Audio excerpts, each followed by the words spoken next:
بولیے.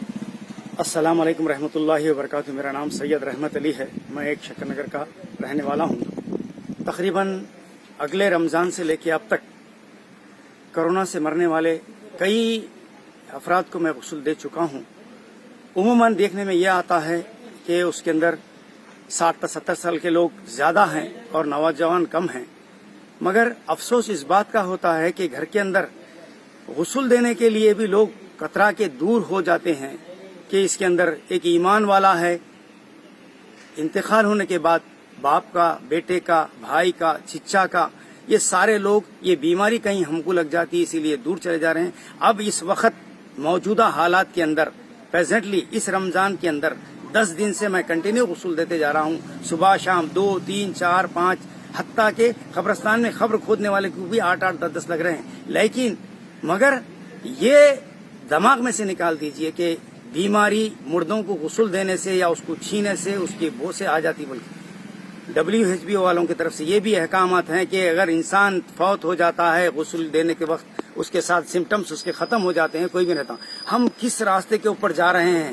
ہمارا ایمان اتنا کمزور ہو گیا کہ ایک ایمان والا اپنے ایمان والے بھائی کو غسل دینے کے لیے بھی دور رہتا ہے، ہاتھ لگانے کے لیے دور رہتا ہے، کاندھا لگانے کے دور رہتا ہے. میں اپنی آنکھوں سے یہ دیکھتے ہوئے آ رہا ہوں. ادباً گزارش کر رہا ہوں سب لوگوں سے کہ یہ بیماری کچھ بھی نہیں ہے. ایمان پہ یہ ساری چیز کا لینا دینا، زندگی کا دینا، موت کا دینا، بیماری کا دینا، شفا کا دینا تقدیر میں لکھا ہوا ہے انسان کے پیدا ہونے سے اب تک. مگر ہم افسوس ہمارا ایمان کمزور ہو گیا ہے. میں یہ ادباً گزارش کر رہا ہوں آپ سب لوگوں سے، حتیٰ کہ پڑوسی کے کاندھا دینے کے لیے تک نہیں آ رہا ہے. بڑی افسوس کی بات ہے، ہمارا اتنا ایمان کمزور ہو گیا ہے. میں ہاتھ جوڑ کے اب سے آپ لوگوں سے گزارش کر رہا ہوں، مساجد کے لیے مردوں کو نماز پڑھائیے، جنازوں کو، اس سے کوئی بیماری نہیں آتی. قبرستانوں میں جائیے، ان کے ساتھ رحم کا کرم کا معاملہ کریے، ہمدردی کریے پڑوسیوں کے ساتھ، اور ان کے ساتھ جا کے ان کے غم کے اندر ان کا ہاتھ بٹائیے، ان سے تسلی دیجیے.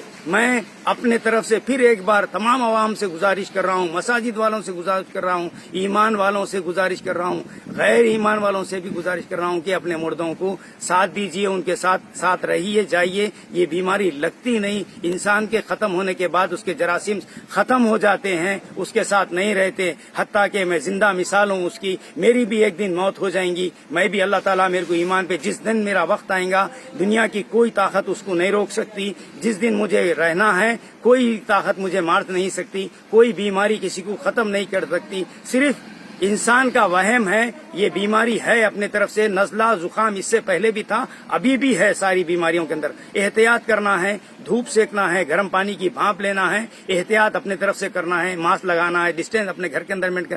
ہمارے چھوٹے چھوٹے بچے بستیوں میں کھیل کے آتے ہیں، گھوم کے آتے ہیں، ہم ان کو قریب رکھ لیتے. کتنے لوگوں سے نہیں ملتے اندازہ نہیں ہے، بیماری نہیں لگتی. مگر میرا بولنے کا مطلب ہے کہ ہر ایمان والے سے میں ادباً گزارش کر رہا ہوں کہ اس کے اندر تعاون کریے. میں سب لوگوں سے، اگر کوئی انتقال ہو جاتا ہے اس کے ساتھ ہمدردی کریے، اس کا ساتھ دیجیے. تمام لوگ کاندھا دیجیے، غسل کے ساتھ رہیے، قبرستان تک اس کے جائیے. میں اپنی آنکھوں سے دیکھا ہوں، بیٹا ہاتھ لگانے سے پہلے ہاتھ دھو رہا ہے، سینیٹائزر لگا رہا ہے، اور غسل دینے کے لیے ہاتھ بٹانے کے لیے لوگ نہیں رہ رہے ہیں. مہربانی کر کے ادباً گزارش کر رہا ہوں میں اب سے کہ ایسا اگر وقت آ گیا تو تمام لوگ مل کے جدوجہد کرتے ہوئے ان کا ساتھ دیجیے، غسل دیجیے، کفنائیے، قبرستان جا کے تدفین کریے. اللہ تعالیٰ مردے کے طرف سے مصلیوں کی جو نماز جنازہ پڑھتے ہیں، اگر وہ نیک ہوگا، حدیث میں آتا ہے، تو مصلیوں کی مغفرت ہو جاتی ہے نیک مردے سے. اگر ہم لوگ نیک ہیں تو مردے کی مغفرت ہو جاتی ہے. اللہ تعالیٰ سے میں دعا کر رہا ہوں جتنے بھی لوگ گزر چکے ہیں،